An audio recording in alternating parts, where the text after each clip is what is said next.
Good morning, everyone. Welcome to you. This is a sock. Sorry, I'm doing laundry. I'm doing so much laundry.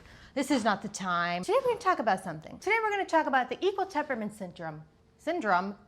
It's not a syndrome. It's a system. And I will explain to you just what this syndrome system is. Okay? And what it is and why we've decided to use it. And so a tuning system is a system we use to establish the frequency relationship between notes within an octave. And so an octave is a doubling of frequency, okay? And that is constant across all tuning systems. For example, if we take this open E string here, ta-da, it has a hertz of 82.41. And its octave, which is 12 frets away, this way here, ta-da, has a hertz of 164 and 82, which is double, right? It's double. But now all the notes between the open E and this E here also need a frequency relationship between them in order to establish their frequencies, right? And so that is exactly what a tuning system is responsible for, okay? It's responsible for the notes in the middle. And so in the equal temperament tuning syndrome, what is that frequency relationship? Well, I'll tell you. Just like any note is multiplied by 2 to get the frequency of its octave, each note in between the octave is multiplied by the number 1.059463 to get the frequency of the next note over. And then that frequency is going to be multiplied again by that same number to get the frequency of the next note over again. And then we just keep doing that process over and over again until we reach the octave. And that process is called geometric progression. And so we'll go through examples. We're going to do it together. But first, let's talk about how we even got to that number to begin with. How do we get there? 1.059463. What is that? It's so random. I'll tell you. So the equal temperament tuning syndrome formula is 2 to the power of 1 divided by 12. So the 2 represents the doubling of an octave, and the 12 represents the number of half steps that are in the musical alphabet, which is 12. And so that's really all I could explain. That's really all the extent I could explain about formulas, because I don't really know much about formulaic formulas, you know? But that's really what it is. Okay. Okay, bye. It's the wrong number. And the most important part of this formula and the concept to understand is that it allows us to use the same multiplier for each note, meaning it divides the notes within an octave all equally, okay? They are all equally spaced in ratio apart, which is exactly why we call this equal temperament syndrome symptom the equal temperament syndrome symptom, equal temperament, okay? They're equally tempered. Every note equally tempered.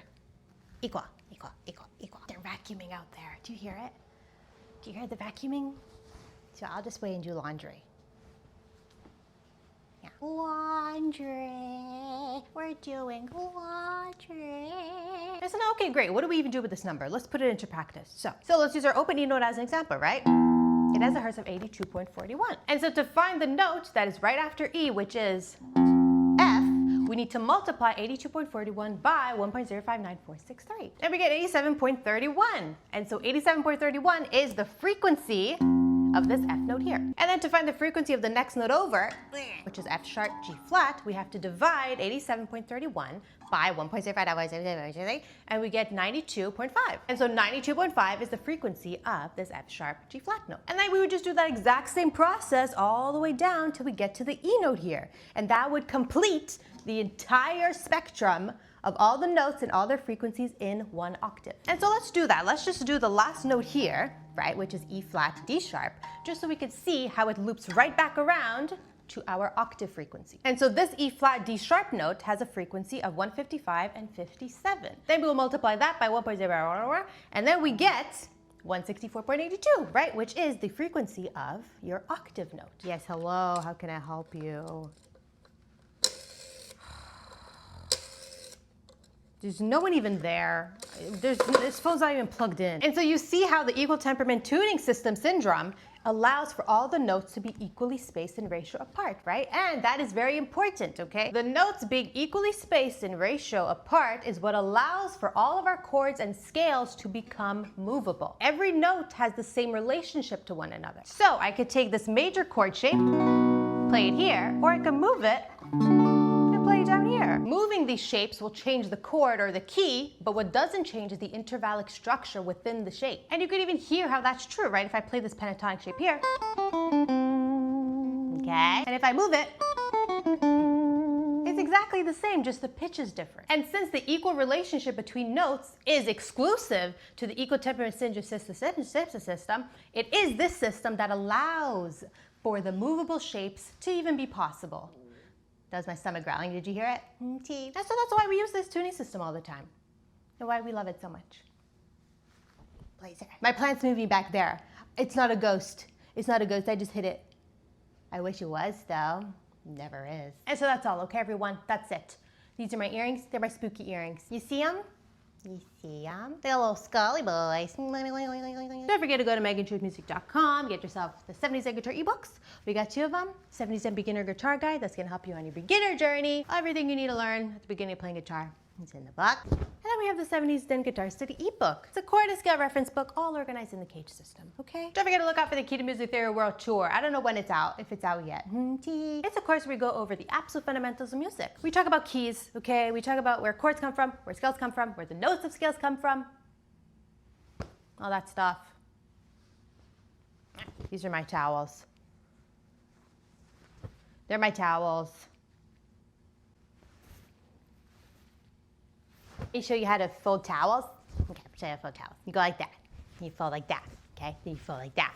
And then you fold 3 times. And then that's it. And you put it in a drawer. Ta-da! Let me tell you about a story of a man named Finkelstein. Finkelstein was a water repair man. The man who repaired the water filters in corporate buildings. He liked it. He liked it. He liked it. He liked the hours. But one day, he walked into the corporate office. And he saw that the water had exploded all over the walls. I didn't care about the story. Okay, I'll finish it. Okay, Finkelstein was the water guy, and he repaired the water. He got in there. He found the leak, and he repaired it. And then everyone threw him a party, but then he got an allergy to the pizza because they got onions on the pizza, and he's allergic, so he ended up going to the hospital. Okay, he's okay, he's fine. Don't worry, don't send flowers. He's out already. He's home. He's probably watching Pawn Kings or whatever.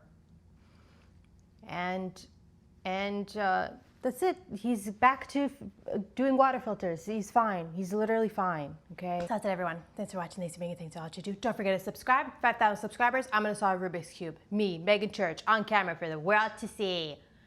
So that's all. Thanks for watching. Thanks for being here. Thanks for all that you do. Please, grab yourself an umbrella on your way out. It's raining. Don't want to catch influenza. I don't know if I said goodbye already. So I'm just saying goodbye again just in case. Goodbye.